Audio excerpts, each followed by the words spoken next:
네, 오늘 아침 문재인 대통령이 트럼프 대통령과 9번째 정상회담을 가졌죠. 북미 대화를 견인할 수 있을지가 최대 관심이었는데요. 자, 한미 회담과 유엔 총회에 집중해야 할 문재인 대통령. 그런데 길어지고 있는 조국 정국, 이 국내 상황에도 고민이 적지 않은 상황입니다. 북미 협상 전망과 정치권 상황 두 분과 짚어보겠습니다. 김성환 시사평론가, 김병민 경희대 개건 교수 오늘 두 분 모셨습니다. 어서 오십시오. 네, 안녕하세요. 안녕하세요. 자, 한미 정상의 9번째 만남. 두 정상은 북미 회담에 기대감을 나타내는데요. 주요 장면 영상으로 정리해봤습니다. 보고 오시죠.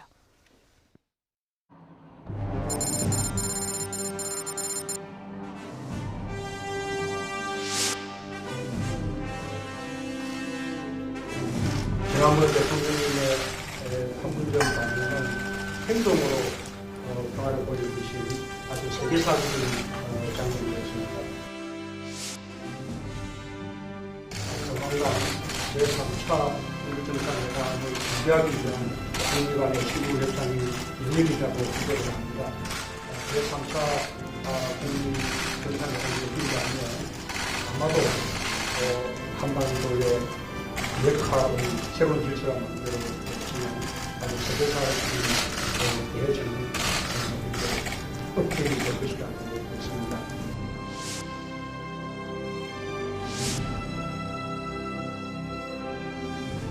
Well, we'll see. Well, we'll see. We had really two very successful summits. There's been, as you know, there's been no lessening of the sanctions. There's only been an increasing of the sanctions. If we can, that'll be great. And if we can't, that's fine. We'll see what happens. I will say this. If I were president, we'd be at war with North Korea, in my opinion. We'd be at war with North Korea, in my opinion. We get along very well with North Korea. I have a good relationship with Kim Jong-un. 두 정상은 최근 북한의 대화 재개 의지를 긍정적으로 평가하고 싱가포르 정상회담 합의 정신이 여전히 유효하다는 점을 재확인했습니다. 두 정상은 북미 실무 협상에서 조기에 실질적 성과를 도출하기 위한 방안에 관한 의견을 교환했습니다.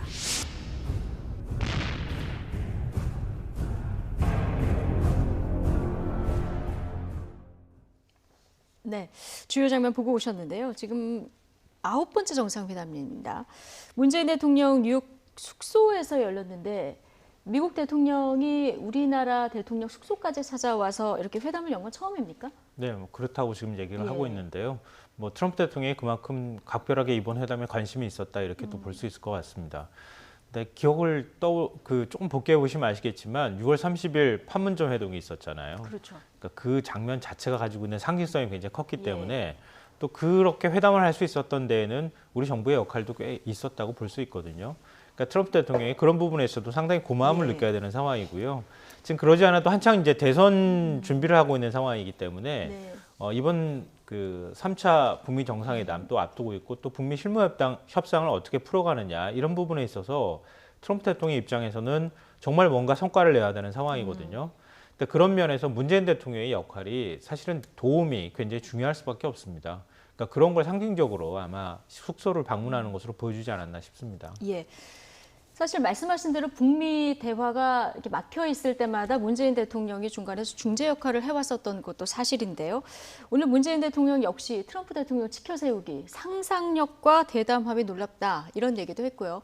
트럼프 대통령은 또 특유의 오늘 나 아니었으면 북한하고 미국이 전쟁 상태였을 것이다. 이런 뭐 자화자찬성 발언도 많이 했는데 어쨌든 두 정상 간의 대화 의지는 좀 오늘 확인이 된 셈이에요. 네, 그러니까 문재인 대통령 입장에서도 어느 정도 기대를 하고 있는 부분들은 얼마 전에 트럼프 대통령이 이 북한에 관련돼서는 강경파라고 볼 수 있는 볼턴 백악관 국가안보보좌관에 해임하지 않았습니까?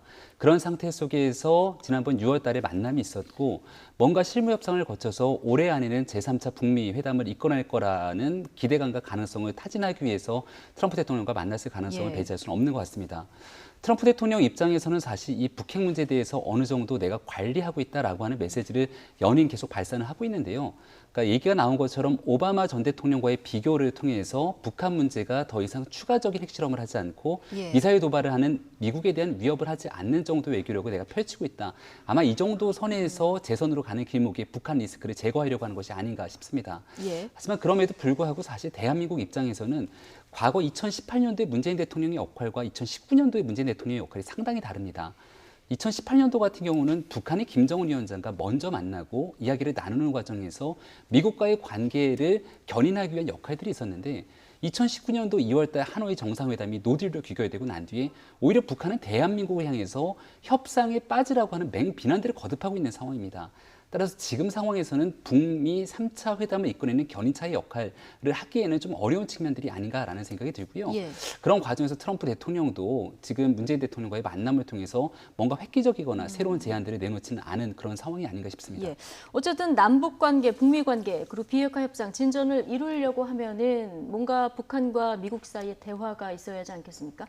3차 정상회담 열릴 것인가 이런 기자들 질문이 오늘 있었는데 트럼프 대통령은 나도 궁금하다. 좀 두고 보자. 이런 얘기를 했습니다. 오늘 오전에 저희 국정원에서 그 국회 정보위 업무 보고를 했는데 네. 북미 간에 아마 실무회담이 2, 3주 내에 열릴 것 같고 이게 잘 되면 연내에 한미 정상이 만날 것 같다. 이런 가능성을 언급을 했거든요. 곧 열릴까요? 어떻게 보십니까? 이미 시작은 됐다. 이미 시작은 됐다. 예, 시작됐다고 보는 게 맞지 않을까 예. 싶어요. 이미 북한과 미국 사이에서 실무 협상 재개를 위한 준비 작업이 시작되고 있다고 볼 수 있고요. 그런 신호들은 이미 다 계속 보내고 있는 상황인 겁니다. 예. 그렇기 때문에 북미 간의 대화가 시작됐다고 해도 과언이 아니고요. 그러니까 국정원에서는 그런 이제 물밑에 있는 흐름들이나 이런 것들을 파악하고 있을 테니까 2, 3주 내에 북미 실무 협상이 시작될 것이다 이렇게 전망을 하는 것이고 북미 실무 협상이 일단 시작이 되면 어떤 방식으로든 이번에는 합의문을 도출해야 되는 그런 부담을 안고 있는 거 아니겠습니까? 예. 근데 지난번에 하노이 정상회담 때에는 노딜로 간 것은 미국 쪽에서 포괄적 합의를 요구했던 거잖아요. 이른바 이제 볼턴이 주장해 왔다고 하는 리비아식의 모델을 내세웠던 것이죠. 그러니까 먼저 선 핵폐기 후 그다음에 보상을 해주겠다 이제 이런 방법들을 들고 나왔는데 그게 먹히지 않는다는 사실을 미국 쪽에서 알고 트럼프 예. 대통령도 이제 알게 됐다는 거 아닙니까? 그리고 볼턴이 교체되고 트럼프 대통령도 리비아식 모델은 이제 안 된다고 하는 입장을 밝히고 있는 상황이기 때문에 어떤 방식으로든 예. 북한과 미국이 중간에 어떤 지점들을 선택할 가능성은 매우 높아졌다. 그게 과연 어떤 방식인지는 모르겠지만 만약에 포괄적 합의가 아니라고 한다면 그러면 기존의 북측에서 계속 주장해 왔던 것처럼 영변 핵시설 폐기 외에 플러스 알파가 뭐가 더 예. 덧붙는 이런 방식이 될 개연성이 높다 이렇게 전문가들은 얘기하고 있는 상황입니다. 네. 그러니까 이런 과정에서 문재인 대통령이 어떤 역할을 할 것인가 이거는 판이 이제 달라졌으니까 과거에 우리가 중재 방식의 어떤 중재자 역할이라기보다는 이번에는 궤도 북미 협상에 있어서 궤도를 이탈하지 않도록 하는 궤도 이탈 방지를 위한 촉진자 역할을 할 것이다. 일단 열차 위에 탔기 때문에 그 열차가 좀 더 빨리 달릴 수 있도록 문재인 대통령이 뒤에서 밀어주는 역할을 할 가능성이 있다. 이렇게 보입니다. 예. 그러니까 북한이 새로운 셈법 안 가져오면 안 만나겠다 했는데 트럼프 대통령의 머릿속에 뭔가 이제 계산이 있지 않을까 이런 생각이 드는데 아직까지 알려진 바는 없습니다. 트럼프 대통령 입장에서는 내년에 선거 치러야 되잖아요. 이렇게 되면은 이 북한 문제 관련해서 성과를 내야 되는 이런 상황입니다. 혹시나 그래서 3차 정상회담이 열린다면 평양에서 열리지 않을까 이런 전망도 조심스럽게 나오는데 가능성 얼마나 보십니까? 저는 가능성은 지금 현재 상태에서는 꽤 낮는 것이 아닌가라는 생각이 듭니다. 낮다. 낮다라고 예. 생각이 됩니다. 현실적으로. 예, 현실적인 문제를 봤을 때는 트럼프 대통령이 뭔가 획기적인 진전을 이끌어내기 위해서는 이미 6월 달에 판문점에서 김정은 위원장을 만나고 실무 협상이 있을 거라고 했지만 그 뒤에 새로운 진전들은 이어지지 않고 있습니다. 우리가 2018년도에 있었던 싱가포르 회담과 올해 있었던 하노이에서의 두 가지 회담들을 잘 지켜봐야 되는데요. 싱가포르 회담에서 굉장히 많은 획기적인 진전이 있을 거라고 생각했지만 예. 오히려 제대로 나온 결과물들이 없었다라고 하는 미국 내의 여론에 직면하게 되면서 잘못된 외교라는 평가에 대한 트럼프 대통령의 입지가 좁아지게 되는 결과를 나타내기도 했습니다. 하지만 네. 반면에 올 초에 있었던 하노이 정상회담이 노딜로 귀결됐을 때는 사람들이 다 스몰딜 혹은 중간딜이 않는 것이냐라고 얘기를 했었습니다마는 트럼프 대통령이 완전한 상태로서의 비핵화가 진전되지 않는 선에서 적정한 상태로 북한과 협의하지 않겠다는 메시지를 분명하게 한 겁니다. 예. 오히려 미국 워싱턴 이 내에서는 트럼프 대통령이 지지하지 않는 측면 입장에서도 차라리 하노이 정상회담에서의 노딜이 더 낫다는 이야기를 하게 되는 거죠. 그렇다면 북한이 과거의 생각과는 전혀 다르게 비핵화에 대한 충분히 진전될 수 있는 의지를 바탕으로 나오게 된다면 트럼프 대통령이 이러한 협상들을 응하지 않을 이유가 없는 건데 북한 입장에서도 분명하게 완전한 비핵화를 위해서 획기적인 진전을 하겠다라고 하는 의지는 여전히 보이지 않고 있는 상황인 것 같습니다. 예. 따라서 트럼프 대통령은 본인의 재선 가도 속에서 국제에 있는 수많은 정세 중에 우리는 북한의 비핵화가 굉장히 중요한 이슈지만 트럼프 대통령 입장에서는 이 정도 수준에서 관리하고 가야 된다라고 하는 측면이 있다면 지금은 오히려 더 다급해진 측면은 미국이 아니라 북한의 김정은 위원장이 아닐까 생각이 됩니다. 예, 그렇군요. 뭐 양측의 입장이 얽혀 있기 때문에 아까 김성화 평론가 얘기한 대로 중간에 어느 지대를 찾느냐 이 부분이 이제 협상의 관건일 것 같습니다. 한일 관계가 얽혀서 이제 한미 동맹에 대한 우려의 시각들이 조금씩 나왔었는데 오늘 이 한미 동맹 부분에 대한 어떤 언급이 있을까 이 부분도 굉장히 관심이었습니다. 오늘 나온 얘기 중에서 동북아 평화의 핵심 축이다 한미 동맹이 이런 얘기가 나왔는데요. 어떻게 보십니까? 그러니까 이게 굉장히 의미심장한 얘기라고 저는 생각하는데요. 왜냐하면 우리가 지소미아 협정 종료할 때 그때 굉장히 많이 거론됐던 사안이 그러니까 인도 태평양 전략이 있고 미국이 이제 아시아 회귀 전략을 선택할 때 미일 동맹을 그 군사 동맹에 있어서 축으로 세우고 우리는 그 부수적인 역할을 할 수 있도록 하는 그런 역할을 가지고 있었던 것이다. 이렇게 네. 얘기를 했었거든요. 그리고 미일 군사 동맹의 핵심 축이 바로 지소미아 역할이다. 이제 이렇게 설명을 했었는데 오늘 이제 그 부분에 있어서 예. 동아시아의 군사 안보 동맹에 있어서 핵심 축이라고 하는 게 바로 한국이다. 한미동맹이다. 한미 동맹이다. 이렇게 얘기를 했다는 거죠. 그러니까 그런 면에서 그러니까 지소미아로 인해서 한미 동맹이 흔들리고 있다고 하는 한국 일각의 시각 그리고 미국에서도 백악관에서도 굉장히 불편한 시각들을 보이지 않았습니까? 그런 것에 대한 우려를 불식시키는 차원에서 굉장히 상징적인 의미에 있어서 한미 동맹의 축이다. 뭐 이런 식의 표현을 사용한 것이 아닐까 네. 싶습니다. 예. 한미 동맹 오늘 뭐 중요하다 강조한 내용은 나왔는데 방위비 협상 어떻게 될지 걱정입니다. 지금 서울에서 협상이 진행 중인데 우리 측이 이 생각하고 있는 것과 미국이 요구하고 있는 네. 지금 나오는 안이 너무 달라서요. 네. 미국이 어떻게 대한민국에 될까요? 대한 이 방위 문제에 대해서 여러 가지 각종 명목들을 다 들어서 실질적으로 나오는 게 한 6조 정도 된다. 6조. 지금의 6배죠, 그러면? 이렇게 얘기를 하게 되면 사실 지금 있게 되는 방위비 분담금도 2018년도에 1년짜리 방위비 분담금 협정을 하게 된 겁니다.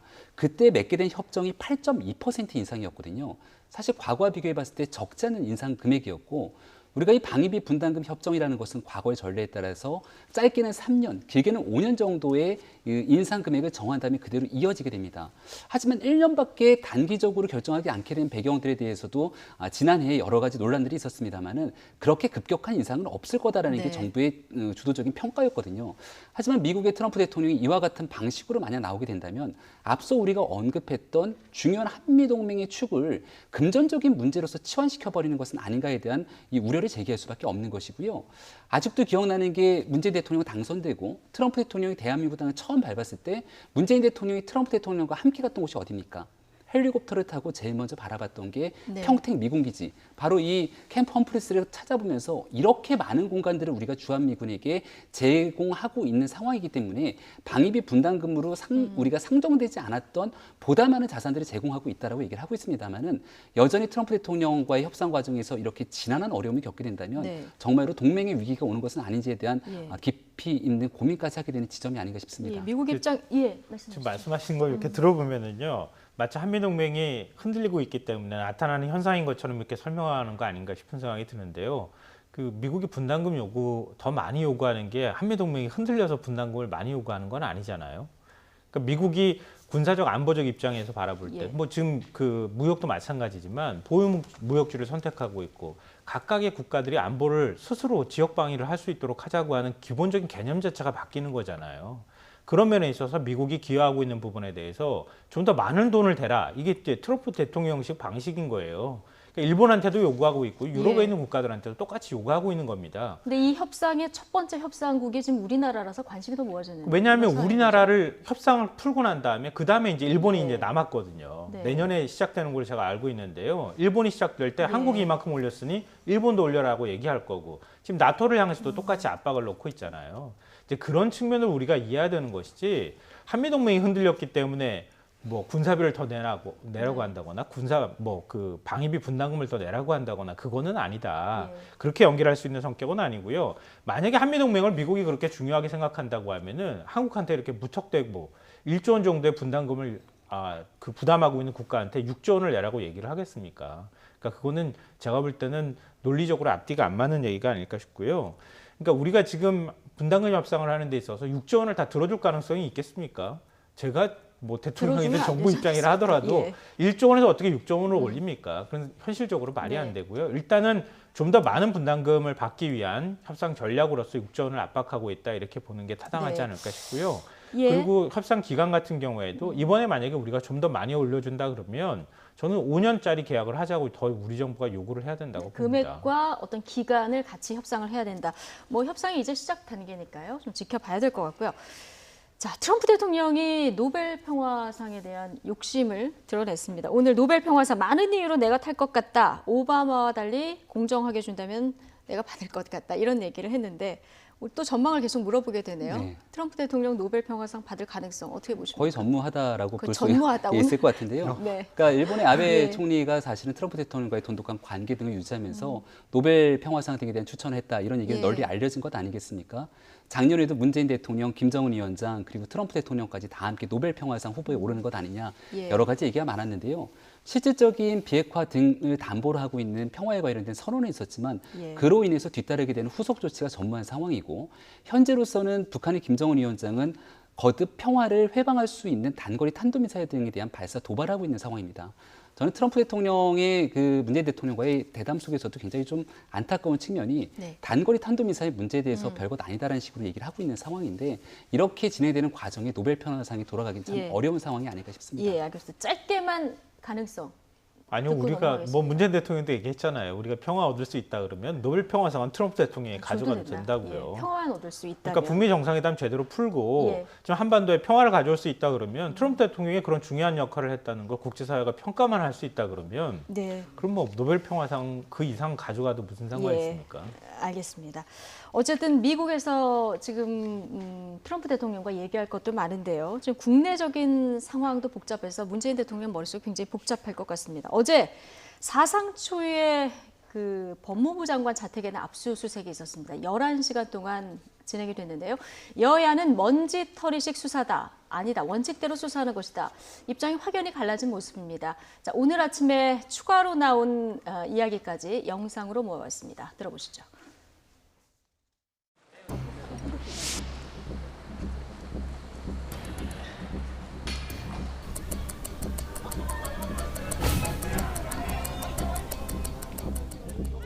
이제 검찰이 어깨에 힘이 많이 들어가 있다는 느낌이 계속 드는 거예요. 그 압수수색하는 수사관들이 11시간 동안 있다 보니까 뭐 식사를 해야 되지 않습니까? 네. 짜장면도 배달시켜 먹고 네, 중국집에서 배달시켜 먹었다고 하죠.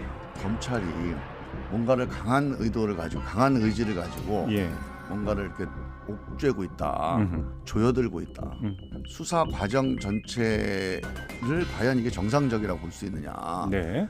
어제 우리 국민들은 대한민국에서 일어나지 말았어야 할 일을 보고 말았습니다.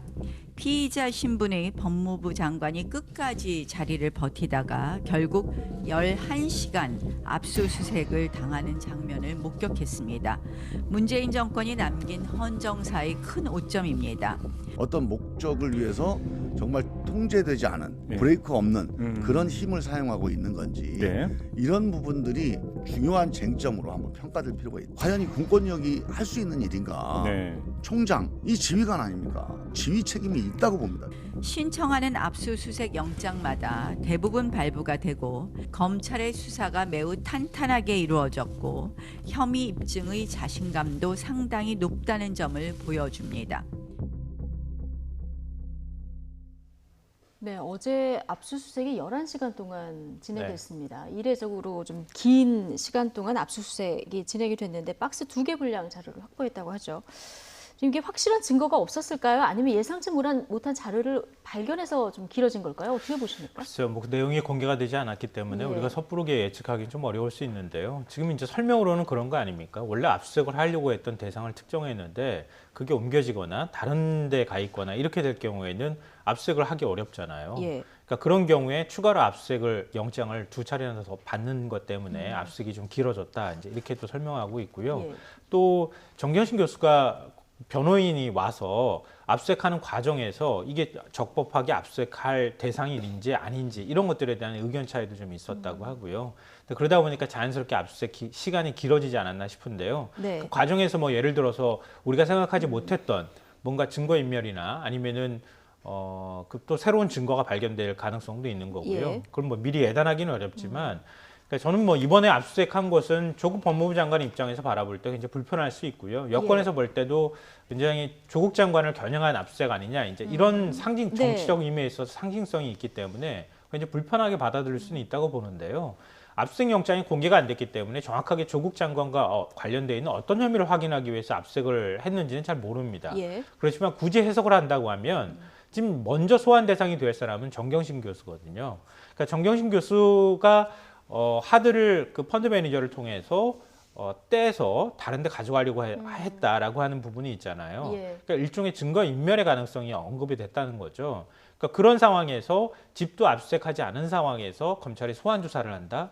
그러니까 절차상으로 앞뒤가 안 맞는 문제가 예. 생길 수 있으니까 그러니까 정경심 교수 소환을 위한 전 단계로서 압수수색을 했다. 이렇게 현재로서는 보는 것이 더 합리적이 아닐까 생각합니다. 지금 민주당에서는 검찰 수사가 좀 정상 범위를 넘었다 이렇게 보는 것 같고요. 한국당에서는 신청하는 압수수색 영장마다 그런데 법원에서 발부가 된다. 그래서 검찰 수사가 굉장히 탄탄하다 이런 입장이거든요. 네. 어떻게 보십니까? 뭐 영장이야 사실은 검찰은 청구하는 것이고 여기에 대한 발부는 법원이 하는 것 아니겠습니까? 검찰 입장에서 상당한 부담인 건 대한민국 현직 법무부 장관의 자택입니다. 그리고 이 영장을 발부하는 법원 입장에서도 명쾌하게 이 수사의 필요성이 인정되지 않는다라고 하면 대한민국 법원에 대해서 그러니까 실질적인 법무부 장관에 대한 이런 영장을 발부하는 것 또한 부담 아니겠습니까? 그럼에도 불구하고 압수수색 영장이 발부가 됐고 조금 전에 말씀하셨던 것처럼 오전에서부터 이렇게 압수수색이 길어졌던 이유는 영장에 대한 추가 발부가 필요했다라고 얘기가 나오는데 추가적인 영장의 발부까지 이루어져서 11시간이라고 하는 긴 시간 동안 압수수색이 이루어졌던 상황으로 볼 수 있는 거죠. 예. 그렇다면 지금 정도에 되는 상황이라면 조국 장관 스스로가 사실 이러한 내용들을 바탕으로 헌정사상 유례없는 일이 일어나게 된 작금의 상황에 대해서 깊이 고개 숙여서 국민에게 죄송하다 혹은 유감에 대한 표현 정도는 있어야 되는데 퇴근길에서도 그런 모습을 보이지 않았던 게 참 안타깝다라는 생각이 드는 대목이 있고요. 그리고 지금은 조국 장관은 단순하게 이제는 참고인 신분이거나 아니면은 부인, 가족 등에 대한 수사가 아니라 명확하게 피의자 신분 아니겠습니까? 얘기가 나오고 있는 것은 지금 증거인멸 교사 또 자본시장법 위반 등에 대한 혐의 등이 얘기가 나오고 있는 상황인데 알려진 내용처럼 자택에 있는 PC의 하드디스크를 교체하는 과정 속에서도 조국 장관이 자택에 있었다는 것이고 그리고 지난 청문회 과정에서 조국 장관이 자신 있게 얘기했던 이 사모펀드에 대한 투자 운영 보고서에 대해서도 이것에 대해서 사실은 조작카드로 만들었던 여러 가지 내용들이 새롭게 쏟아지고 있는 만큼 조국 장관이 이런 내용들 속에서도 여전히 법무부 장관직을 잘 수행할 수 있을지에 대한 여부에서는 여러 가지 해석이 좀 엇갈릴 것 같습니다. 지금 11시간 압수수색을 바라보는 이 검찰 수사 과정을 바라보는 여야의 입장이 확연히 다른 내용 아까 듣고 오셨는데 지금 민주당은 조국 장관 수사팀을 검찰에 고발하겠다. 자, 이런 입장입니다. 한국당은 거꾸로 또 장관직을 조국 장관이 더는 수행할 수 없다면서 직무정지 가처분 신청을 했다고 하는데 이 목소리 듣고 오시겠습니다. 더불어민주당은 끝까지 냉정하게 검찰 수사를 주시하겠습니다. 그러나 검찰발 피의사실 유포로 보이는 언론 보도만이 날이 갈수록 점점 더 늘어나고 있어서 대단히 유감스럽습니다. 아울러 별건 수사를 하고 있는 것은 아닌지 잘못된 수사 행태로 검찰이 국민의 심판대에 오르는 불행한 일은 없길 바랍니다. 윤석열 시대의 검찰은 어떠한 경우에도 검찰의 정치로 복귀해서는 절대로 안 됩니다. 검찰은 모든 국민이 검찰 수사 결과를 두 눈 부릅뜨고 지켜보고 있다는 이 사실을 명심하시기 바랍니다. 자유한국당은 어제 직무효력 정지 가처분 신청을 하였습니다. 그 의미를 이 정권과 여당은 무겁게 받아들여야 할 것입니다. 그리고 해임 건의안 제출에 대해서도 다른 야당과 다시 한번 논의를 시작하도록 하겠습니다. 상식과 양심이 있는 다른 야당 그리고 일부 여당 의원들의 동참을 기대합니다. 네. 지금 직무정지 가처분 신청 대 피의사실 공표로 수사팀을 고발하겠다 이런 입장이 지금 나왔거든요. 국회 내에서 풀어야 될 문제들이 너무 이제 서초동으로 자주 가는 것 같다. 요즘에 그런 생각도 좀 듭니다. 네, 맞습니다. 또 가면 뭐 합니까? 갔다 다시 되돌아오는데. 그건 정치 영역에서 해결해야 될 문제다. 예. 이렇게 얘기를 하고 있지 않습니까? 그리고 직무정지 가처분 신청 같은 경우에도 제가 아는 법조인들한테 물어봤어요. 이게 과연 가능한 겁니까? 이렇게 물어보니까 좀 뭘 근거로 해서 직무정지를 시키는 건지 그게 예. 불명확하잖아요. 그러니까 예를 들어서 국회의원들이 재판받는다 그러면은 국회의원직 그만둬야 되는 겁니까? 국회의원직 직무 수행하면 안 되는 겁니까? 그러니까 똑같은 기준으로 적용할 수 있는 거잖아요. 지금 조국 법무부 장관과 관련돼 있는 직접적인 혐의가 드러나는 게 뭐가 있죠? 언론 보도 몇 개밖에 없는 거예요. 근데 조국 장관 직무 정지를 해야 된다? 그게 받아들여질 가능성이 있겠습니까? 네, 거꾸로 근데- 민주당의 그 수사팀 고발은 또 어떻게 보십니까? 그러니까 이어서 말씀드리면 예. 받아들여질 가능성이 없는데 우리가 이렇게 하고 있다 이걸 상징적으로 보여주기 위해서 하기 위한 한 정치적 예. 행위라고 생각하고요. 민주당 입장에서 피의 사실 공표 문제는 그러니까 비단 어제도 마찬가지입니다. 그러니까 그 조국 장관 집에서 나온 하드에서 서울대 공익인권법센터 그 인터넷 증명서 파일이 나왔다. 이게 어디서 나왔겠습니까, 이 얘기가? 예. 누가 이걸 취재해 줬겠어요? 조국 장관이 그걸 얘기해 줬을까요? 아니면 정경심 교수가 얘기해 줬을까요? 딸이 얘기해 줬을까요? 그러니까 이런 내용이 나오고 있는 거예요. 그리고 조국 장관의 반응을 보거나 한인석 교수, 지금 그 공익인권법센터 센터장을 맡았던 한인석 교수 반응을 봐도 그렇고 이거는 센터에서 발행한 것이 맞다고 얘기하고 있는 거예요. 근데 어디까지 믿을지 저도 아직까지 확신을 갖고 말씀드리는 건 아닙니다. 근데 예. 보이는 반응으로 볼 때 지금 현 시점에서 그걸 거짓말로 말하면은 훨씬 더 파문이 커질 수 있는데 예. 그걸 거짓말로 말했을 일은 없어 보이거든요. 근데 이런 얘기들이 흘러나가고 있다는 네. 거예요. 그러니까 이런 부분에 있어서는 검찰이 철저하게 수사하는 거 환영합니다. 많은 분들이 예. 수사하라고 얘기하는데요. 대신에 이런 식으로 피의 사실이 나가는 것, 이거는 검찰 스스로도 전 조심해야 된다고 생각합니다. 예, 지금 피의 사실 공표 부분에 대해서 법무부에서 이제 어떤 제도적인 손을 보겠다 얘기가 나왔는데 이 부분하고 국민의 알 권리 부분 어느 정도에서 이 절충점을 찾는 것이 맞다고 보십니까? 얼마 전에 있었던 한 토론회 과정 속에서도 고위공직자의 수사에 관해서 국민의 알 권리가 더 중요한 것이 아니냐 이런 얘기들이 나온 바가 있고요. 지금 현재 피의 사실 공표에 대해서 국민의 알 권리와 함께 상충되고 있는 측면에서 국민적 여론을 물어보게 된다면 저마다 견해가 다를 겁니다. 그렇죠. 그리고 그것에 대해서는 아직 일관된 기준을 정립하지 않았고 조국 장관 스스로가 과거에 해왔던 말이 있지 않습니까? 그런 측면에서 본인이 법무부 장관으로 취임하고 나서 이러한 일에 대한 피의 사실 공표에 대한 이 준칙 개정을 하겠다라고 하니 당장 당정청 회의를 거쳐서 나온 결과조차도 조국 장관 수사권에는 그러한 내용들을 개입하기가 쉽지 않다라고 그 이유를 네. 밀어놓은 것 아니겠습니까? 지금 현재는 조국 장관을 둘러싸고 있는 여러 가지 각종 의혹들에 대한 진실을 밝히는 시간이라고 저는 생각합니다. 윤석열 검찰총장의 수사가 좀 무리하다 이렇게 얘기하시는 분들 특히 집권 여당 내에 많이 있는 것 같은데요. 예. 만약 국민이 제기하고 있는 수많은 의혹 제기에 대해서 윤석열 총장이 제대로 된 검찰 수사를 예. 보여주지 못하면 아주 지극히 당연하게 특검으로 이어질 수밖에 없을 겁니다. 그럼 이 모든 내용들을 잘 알고 있는 윤석열 총장 입장에서의 수사는 어떻게 해야 되겠습니까? 과거 박영수 특검 시절에 했던 이야기처럼 살아있는 권력에 대한 수사이기 때문에 더 이상의 특검이 필요하다라는 여론이 조성되지 않을 예. 정도로 명백한 진실을 밝히기 위한 노력들을 할 겁니다. 지금 현재 검찰 수사 결과 과거의 이명박 전 대통령, 박근혜 전 대통령의 수사와 비교해 보면은 피의 사실 공표 행위에 대한 내용들, 사건에 대해서 흘러나오고 있는 예. 내용들의 양적 보도나 질을 한번 좀 따져봤으면 좋겠고요. 예. 지금까지 뭐 녹취록, 정경심 교수의 녹취록 등이 있다라는 얘기가 나오고 네. 있습니다만 그런 육성에 대한 실제 내용들 우리가 하나도 듣지 못하고 있습니다. 예. 저는 오히려 국민의 알 권리가 상당히 제한되고 있다고 생각되는데 예. 일단은 진행되고 있는 수사를 좀 더 지켜볼 필요가 있다는 예, 생각이 어느 듭니다. 쪽에 무게를 둬야 되는지 이거는 뭐 바라보는 분들의 견해에 따라서 좀 다른 부분이라서요. 그 과거에도 문제였고 지금도 문제였으면 어떻게든 지금 이 시점에서 좀 정리를 하는 것이 맞긴 한데 어느 정도 선에서 절충점을 찾을지는 좀 지켜봐야 될 것 같습니다. 어쨌든 지금 검찰의 수사 상황들이 계속 나오면서 진보 인사들의 입장도 조금씩 변하는 부분도 있습니다. 여전히 조국 지키기에 나선 분도 있고요. 반대로 실망하고 탈당하겠다 이런 분도 있는데요. 차윤주 앵커가 전해드립니다. 진중권 동양대 교양학부 교수가 최근 정의당에 탈당계를 제출한 것으로 알려졌습니다. 중앙일보가 보도한 내용인데요. 정의당이 조 장관을 이른바 데스노트에 올리지 않은 것 등을 포함해 정의당이 조국 사태 대응 과정에서 보인 태도에 실망해서 탈당계를 제출한 것으로 알려졌습니다. 다만 정의당 지도부가 당적을 유지하는 쪽으로 진 교수를 설득해서 최종 탈당 여부는 고심하고 있는 것으로 알려졌습니다. 이에 공재영 작가는 SNS에 진중권 교수의 행보를 비판하고 나섰습니다. 국가 부르면서 친했던 동기동창인 그라서 뭐라도 말을 할 줄 알았다라고 운을 뗐는데요.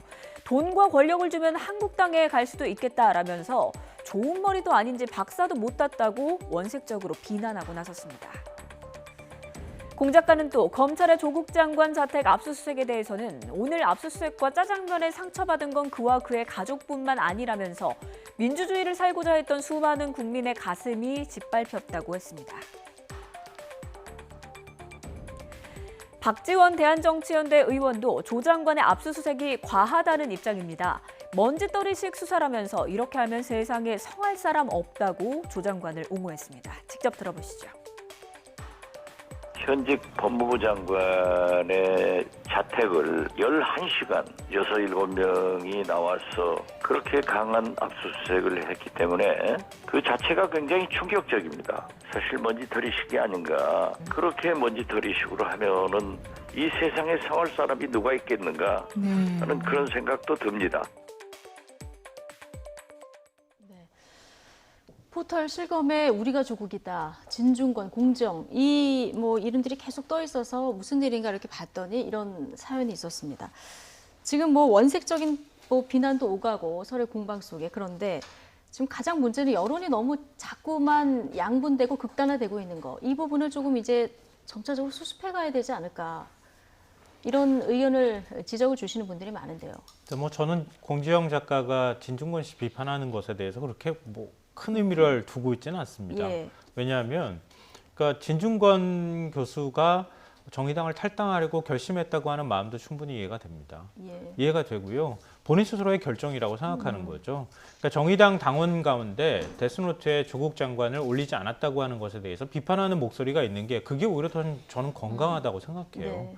그러니까 어떻게 정의당 당에서 그동안에 데스노트 올려왔는데 이번에 안 올렸는데 아무 말 안 하고 당원들이 가만히 있겠습니까? 예. 오히려 그게 더 이상한 거 아닌가요? 그러니까 그 안에서 탈당하실 분도 있고 그렇지 않은 분들도 있을 거라고 생각하고요. 정의당의 선택은 많은 분들이 아마 아실 거라고 생각하지만 조국 장관에 관한 혐의가 일단 분명하게 드러나지 않았다고 하는 점이 하나가 있고요. 그리고 직접 가서 설명도 했잖아요. 그리고 두 번째로는 그러니까 진보 전체의 어떤 위기의식이 같이 작동하고 있다.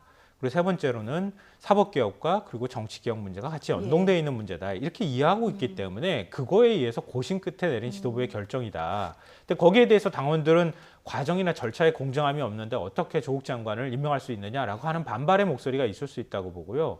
그걸 감내하겠다고 생각하고 지도부가 결정한 것이니까 거기에 따르는 책임을 지을 수 있다고 보는 거고요. 대신에 저는 공지영 작가가 비난하는 방식에 대해서는 저는 그렇게 동의하지는 않습니다. 네. 왜냐하면 정의당 당원이 아니잖아요. 공지영 작가는. 그러니까 진중권 교수가 정의당에서 탈당하느냐 마느냐는 그 개인적인 결정이지 그걸 그렇게 비난할 게 있겠습니까? 그리고 개인 인신 모독 같은 그런 표현까지 사용하면서 비판할 이유는 저는 별로 없다고 생각합니다. 예.